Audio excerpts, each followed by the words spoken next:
Mitch. Mitch was selling faulty motorcycle brakes that directly led to a man's death. When John Kramer himself got hold of him during the barn sequence, he made sure the punishment fit the crime perfectly.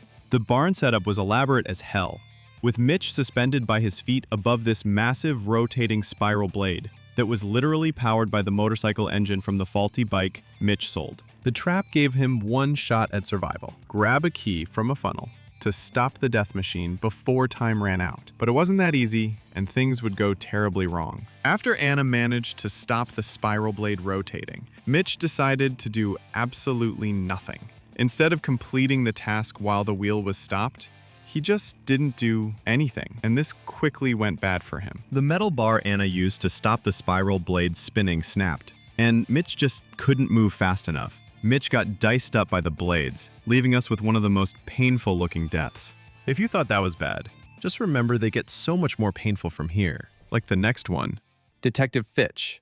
Detective Fitch wasn't just an ordinary cop. He had a long history of police brutality and lying under oath that directly led to numerous innocent people's deaths. So when a Jigsaw copycat appeared, who was specifically targeting corrupt police officers, Fitch was the perfect opening victim. Fitch woke up with a mechanical device around his head and wires tied around his fingers while sitting in a bathtub. He had to bite down on the mechanical device around his head, which would pull the wires on his fingers and rip them off. He needed to do all that before the water level rises too much and causes him to be electrocuted. And surprisingly, he did. For a moment, Fitch bit down on the device and suffered unbearable pain for moments before he stopped, and then started again. This short break he took would ultimately lead to his death as the water level continued to rise and he wasted too much time. While he died quite quickly, the build-up to it was slow and agonizing, especially as he had his fingers half ripped off before he died. But if you think that was painful, this next victim had to endure insane pain while also having another challenge: Nina. Nina was a journalist who used her platform and her voice to actively harm people. So naturally, Jigsaw decided to target exactly that weapon she'd been using. This trap was part of Saw 3D's sequence of public, unwinnable games, which added this whole extra layer of humiliation to the torture. The mechanics were absolutely diabolical. Nina was tied up with a fishhook and string going down her throat, and that string was attached to a key buried inside her stomach. Bobby Dagan, who was being tested for his own lies about surviving a Jigsaw trap, had to pull that key out through her throat to save her. But here's the catch that makes this trap so insidious. If Nina made a sound during this process, spikes would begin to impale her throat and kill her. Not only does she have to endure insane pain, but she has to be quiet. The trap was testing both Nina's endurance and Bobby's resolve, but it was really designed to be a test of the impossible. Despite Bobby's desperate efforts to save her, Nina couldn't maintain her silence. He managed to rip the hook out of her, but she began screaming in pain and was slowly impaled by the spikes before Bobby could save her. Speaking of nightmare territory, the next death combines psychological torture with one of the most claustrophobic and impossible choices ever conceived. Captain Garza. Captain Angie Garza was a police superior who was implicated in the same systemic corruption that the Jigsaw copycat was trying to expose. She had history with Zeke Banks, but she was part of the problem he was trying to solve. The copycat designed this trap to be both torturous and symbolic, and obviously extremely painful. She was strapped down, completely unable to move as boiling hot wax began pouring directly onto her face.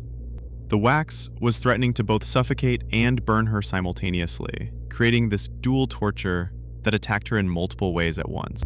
But here's where the trap gets truly diabolical. She was given an option to escape. All she had to do was sever her own spinal cord. The only way to stop yourself from being suffocated is to sever your spinal cord, which would leave her permanently paralyzed. Garza couldn't bring herself to do it. She died as the wax solidified around her face, simultaneously suffocating and burning her while she was fully conscious. Zeke discovered her body too late and was absolutely devastated by her loss, which added another layer of emotional trauma to an already brutal scene. Fans rank this highly because of the sheer impossibility of the choice and the combination of burning, suffocation, and complete helplessness.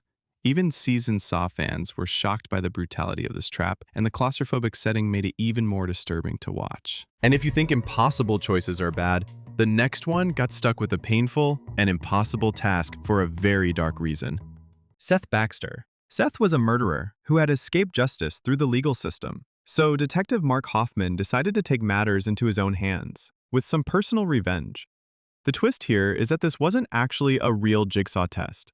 Hoffman was using Jigsaw's methods to cover his own tracks while eliminating someone he felt deserved to die. The setup was simple, but terrifying. Seth was shackled to a table with this massive pendulum blade swinging back and forth above him, getting lower with each swing. The blade was huge, sharp, and perfectly designed to create maximum dread as it slowly descended toward his body.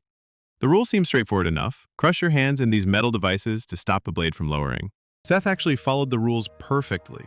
He crushed his hands completely, enduring that agony because he thought it would save his life. But here's what makes this trap so much more horrific. Hoffman had rigged it from the beginning.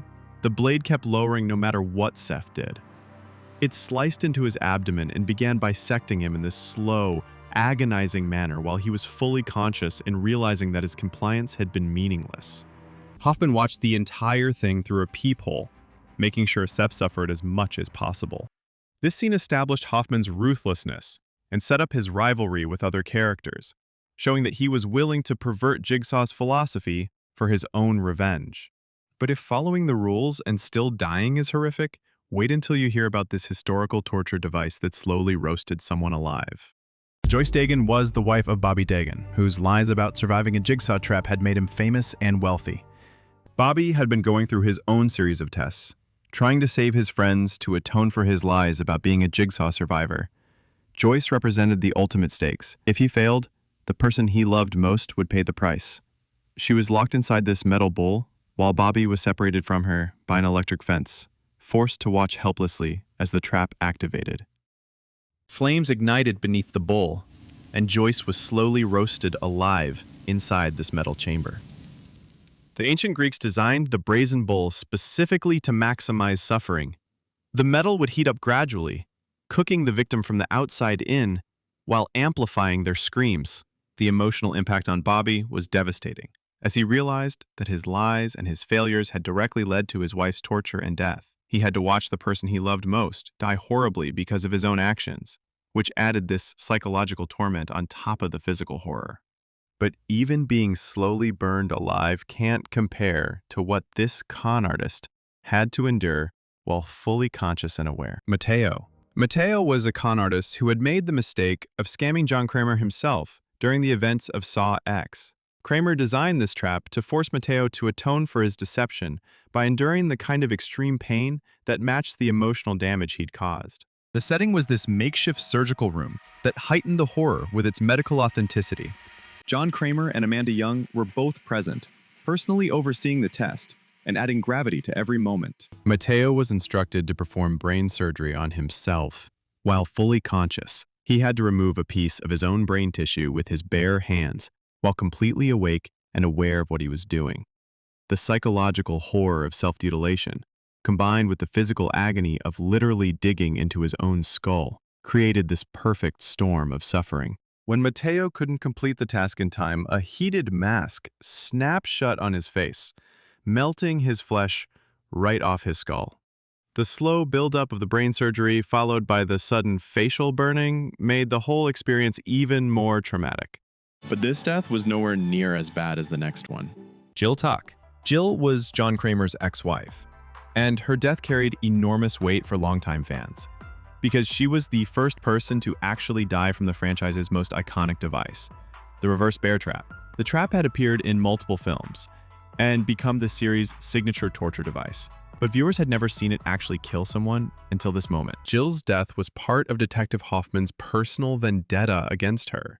She had been trying to carry out John's final wishes, but Hoffman saw her as a threat to his own plans and power. The trap itself is designed to rip open the wearer's jaw in the most gruesome way possible.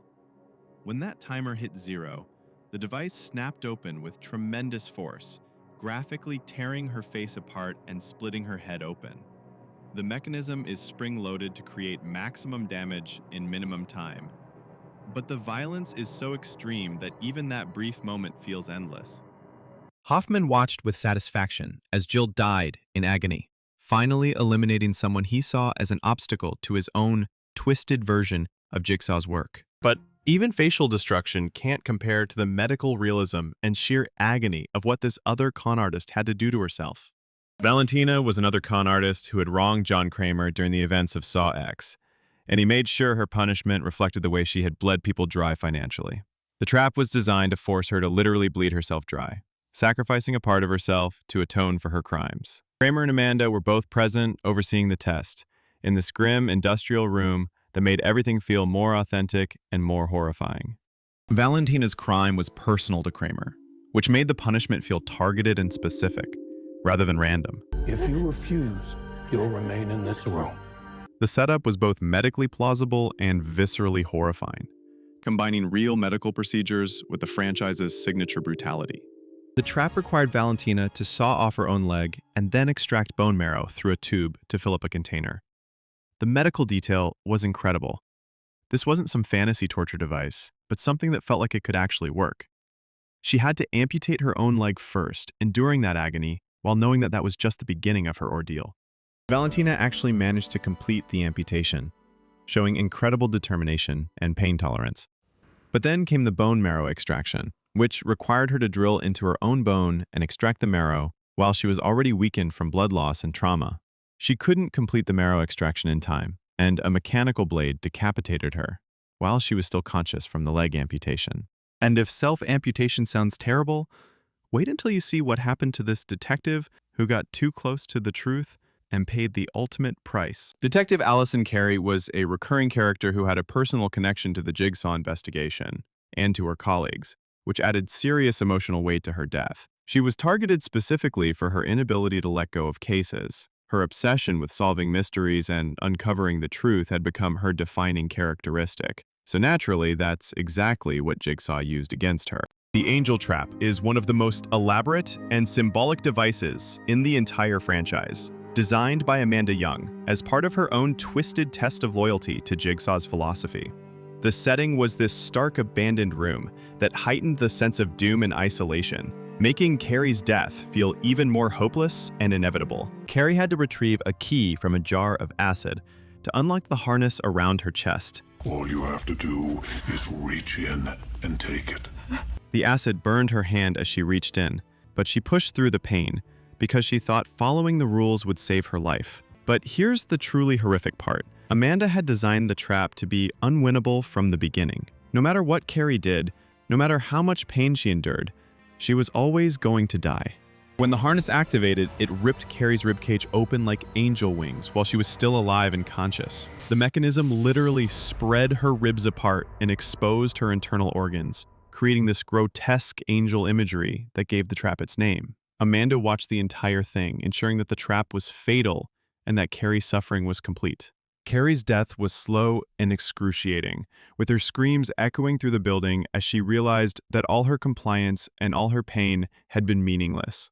The combination of physical agony and emotional impact makes this death particularly devastating, especially since fans had grown attached to Carrie as a character. But even having your ribs ripped open can't compare to the slow, inevitable psychological and physical torture of this FBI agent who made one wrong choice. FBI agent Peter Strahm was one of the smartest characters in the franchise, and his investigation had brought him dangerously close to exposing Detective Hoffman's true role in the Jigsaw murders.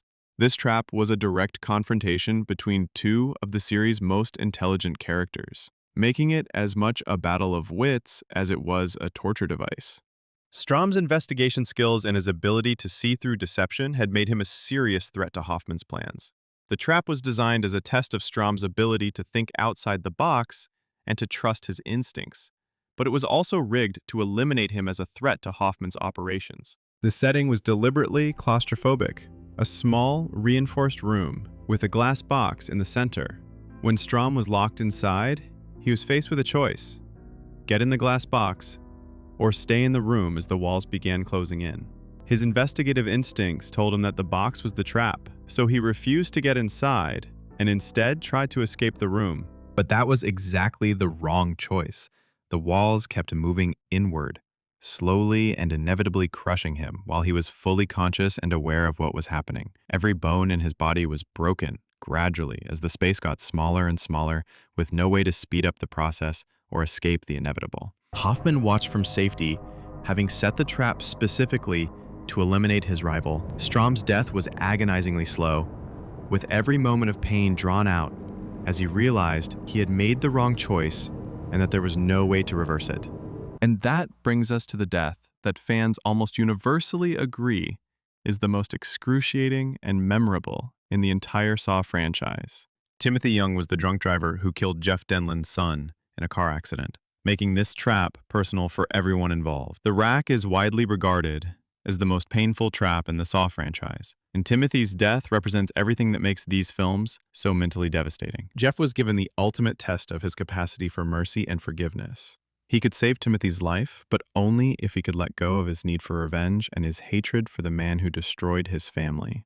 The trap was designed specifically to test whether Jeff could move past his grief and anger to show compassion for his son's killer. The setting was a random, grim, industrial warehouse that heightened the sense of dread and made everything feel more serious and more final. Timothy was strapped into a device that would slowly twist his limbs and head, breaking them one by one in a predetermined sequence designed to maximize both pain and psychological terror. When the trap activated, it began systematically destroying Timothy's body, piece by piece. First, his arms were rotated until the bones snapped, then his legs, then finally his neck. Each rotation was slow and deliberate, prolonging Timothy's suffering while Jeff struggled with his decision about whether to intervene. Addison Corday. Corday was introduced as a young woman with a troubled background who became one of Jigsaw's victims in the infamous nerve gas house. This death involves a simple glass box that becomes an inescapable nightmare when you realize what happens to your arms. In her frantic search for the antidote that would save her life, Addison discovers this glass box with the cure inside. The only way to retrieve it is to insert her arms through 2 slots that are lined with inward-facing razor blades. At first glance, it seems doable. You put your arms in, grab the antidote, and pull them back out. But that's where Jigsaw's twisted genius comes into play. Once both arms are inserted through those slots, withdrawal becomes nearly impossible without severe laceration. The razor blades are designed to cut deeper the more you try to pull back. Addison becomes completely trapped, her arms locked in place by the very mechanism she thought would save her. She bleeds profusely as the realization hits. There's no way out without destroying herself. Her only hope lies in self-mutilation and sheer willpower, but even that's not enough. The blood loss is severe and constant. She's forced to watch herself slowly dying while the thing that could save her remains just inches away from her fingertips. Addison ultimately succumbs to blood loss in a slow, helpless death. But this is only the beginning, and the deaths get so much worse from here. Eric Matthews. Matthews was a detective whose nightmare began when he failed to save his son in the previous Saw game, but his real suffering was just getting started. This cop thought he'd seen the worst of Jigsaw's games, but months of psychological torture was just the beginning. After failing to navigate the first trap successfully, Eric becomes a recurring victim whose endurance gets tested to its absolute limit. Following his failure to save his son in Saw 2, Eric finds himself broken after months of psychological and physical torment. The isolation and the knowledge that his son suffered because of his mistakes builds into a psychological breaking point. In his desperation to escape this nightmare, Eric attempts to break his own foot to slip out of his restraints. But even this extreme measure doesn't save him. Eric eventually faces a final brutal confrontation with Amanda Young, who bludgeons him to death with an ice block. The violence is up close and personal, made even more horrific by the psychological state Eric is in when it happens. His death stands out because it's not just about the final moment of violence. It's about the extended psychological breakdown that precedes it. But unfortunately, the next one is so much worse. Gus Colliard. Colliard was a quiet participant trapped in the nerve gas house who let his curiosity and panic get the better of him in the worst possible way. All he did was look through a peephole, but what happened would make you never want to look through anything again. Early in the nerve gas house ordeal, group tensions are running very high as all the victims desperately try to find a way out. Everyone's scared, and the nerve gas is slowly killing all of them. Gus, being naturally impatient and increasingly panicked by their situation, becomes fixated on a locked door that might offer escape. The group is trying different approaches, but nothing's working. The clock is ticking, people are getting sicker, and Gus decides he needs to take matters into his own hands.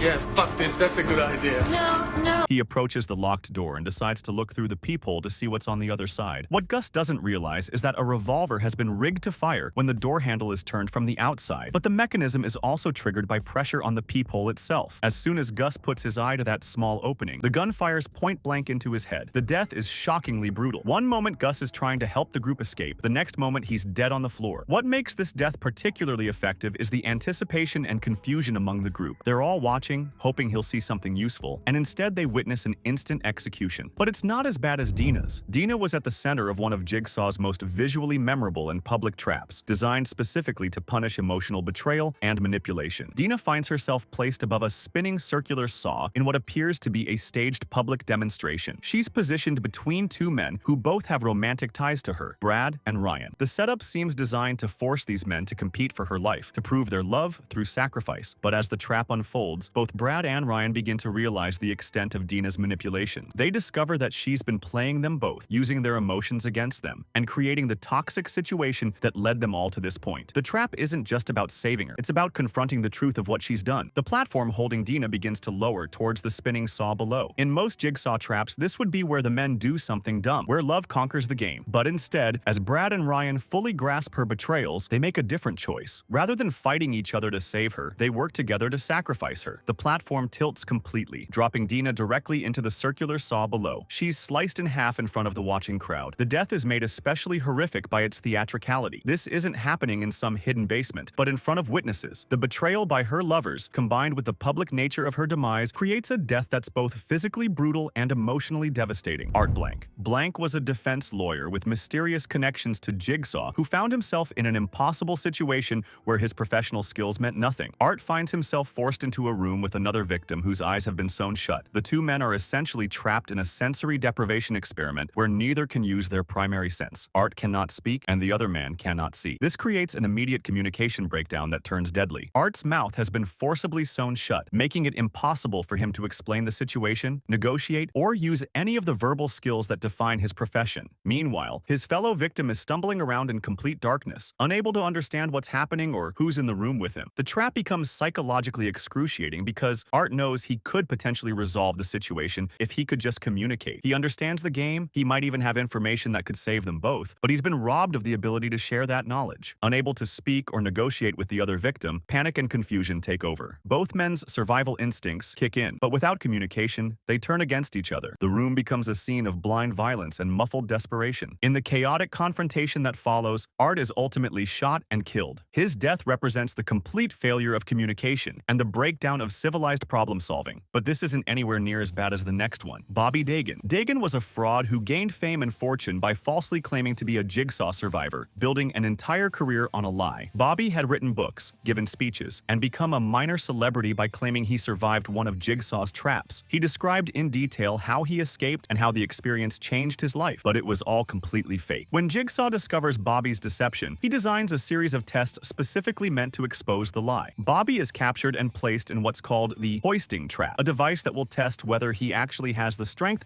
and determination he claimed to possess. The trap requires Bobby to drive hooks through the muscles of his chest and then hoist himself upward to save his wife. The agony of having hooks pierce and rip through his pectoral muscles is absolutely overwhelming. The pain is immediate and intense, but Bobby knows he has to push through it. Bobby attempts the gruesome task, driving the hooks through his flesh and trying to hoist himself up. But the pain is too much, the physical demand too great. He ultimately falls down and his chest is ripped open. Now, while he doesn't die on screen, this is one of the most painful moments in the franchise, and many fans have theorized that he went on to kill himself after all the torture he went through. Amanda Young. Young was Jigsaw's most infamous apprentice who discovered she'd been manipulated all along. I don't mean anything to you. Oh, you mean everything to me. Leading to a psychological breakdown that made her physical death even more devastating. Amanda had survived her own trap in the first Saw film and became John Kramer's most devoted follower. She believed in his philosophy, carried out his work, and saw herself as continuing his mission. In many ways, she was the perfect student, dedicated, skilled, and completely committed to the cause. But Amanda's psychological state becomes increasingly unstable as she realizes the true extent of John's manipulation. She discovers that her own survival, her rescue, her entire relationship with him has been been orchestrated from the beginning. The realization that she's been a pawn in a larger game devastates her emotionally. During a final confrontation with Lynn Denlin, Amanda's mental state completely breaks down. She's caught between her loyalty to John and her growing understanding of how she's been used. The psychological trauma of this revelation becomes too much to bear. In the chaotic shootout that follows, Amanda is shot in the neck. The wound is severe and immediately life-threatening. But what makes Amanda's death especially harrowing is the layered emotional trauma that accompanies it. She's dying not just from the bullet, but from the complete collapse of her worldview. The pain is physical, but the real agony comes from the betrayal, the regret, and the devastating realization that everything she believed about her relationship with John was a lie. But before I show you the worst ones, if you're enjoying this video so far, hit the subscribe button. Do it! Xavier Chavez. Chavez was one of the most aggressive and ruthless survivors in the nerve gas house who became increasingly violent as the situation deteriorated. Xavier starts the nerve gas house game like everyone else, scared, confused, and desperate to find a way out. But as the situation becomes more dire and the nerve gas continues to affect everyone, Xavier's approach becomes increasingly ruthless and violent. The key to survival in this particular game involves finding numbers that have been tattooed onto the victim's skin. These numbers are needed to unlock the safe containing the antidote. While others try to work together or find alternative solutions, Xavier decides to take a more direct approach. He becomes obsessed with literally cutting the numbers out of people's skin. Xavier transforms from a fellow victim into a predator, hunting down other survivors and mutilating them to get what he needs. His desperation overrides any sense of morality or cooperation. This violent approach escalates throughout the game as Xavier becomes more and more aggressive. He's no longer trying to save everyone. He's focused solely on his own survival, regardless of what it costs others. In a final confrontation with Daniel, the son of Detective Matthews, Xavier's violence finally meets its match. The fight is brutal and up close, with both participants fighting for their lives in the most direct way possible.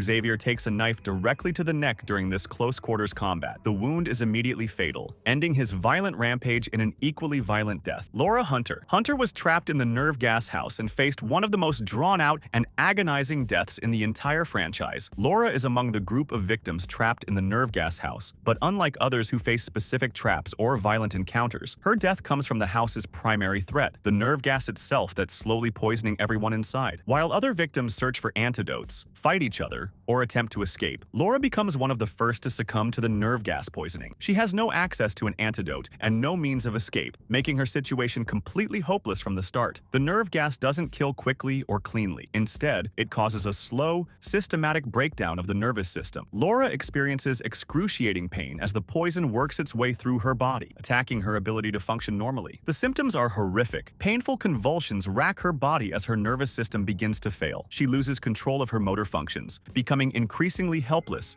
as the poison takes effect. The paralysis spreads gradually, making her aware of what's happening but unable to do anything about it. Laura slowly suffocates as the nerve gas completes its work. Her death is drawn out and agonizing, with no hope of rescue or relief. She's forced to endure the complete failure of her body's systems while remaining conscious of what's happening to her. But none of these deaths are as bad as the last one. Lawrence Gordon. Gordon was one of the franchise's earliest and most iconic victims, a doctor who faced an impossible choice that would define the entire Saw franchise. Dr. Lawrence Gordon finds himself chained by the ankle in a grimy bathroom, facing what appears to be an impossible situation. He's trapped with another victim, Adam, and given a simple but horrifying choice: kill Adam by 6 o'clock or watch his family die. The bathroom setup seems designed to break down everything Gordon represents as a medical professional. Instead of healing, he's being asked to kill. Instead of using his skills to save lives, he's forced to consider taking one. The psychological pressure builds as the 6 o'clock deadline approaches. But Gordon discovers a third option, one that requires him to make the most horrific decision any doctor could face. The only way to escape his ankle chain is to use a rusty hacksaw that's been provided, but it's not strong enough to cut through the chain itself. Gordon realizes he has to saw through his own foot to escape. This isn't a quick decision. It's a gradual realization that becomes more desperate as time runs out. The rusty hacksaw is dull and crude, designed to make the process as agonizing as possible. After freeing himself, Gordon drags himself away, soaked in blood and barely alive. Click the video on screen now for the most painful deaths in Alien.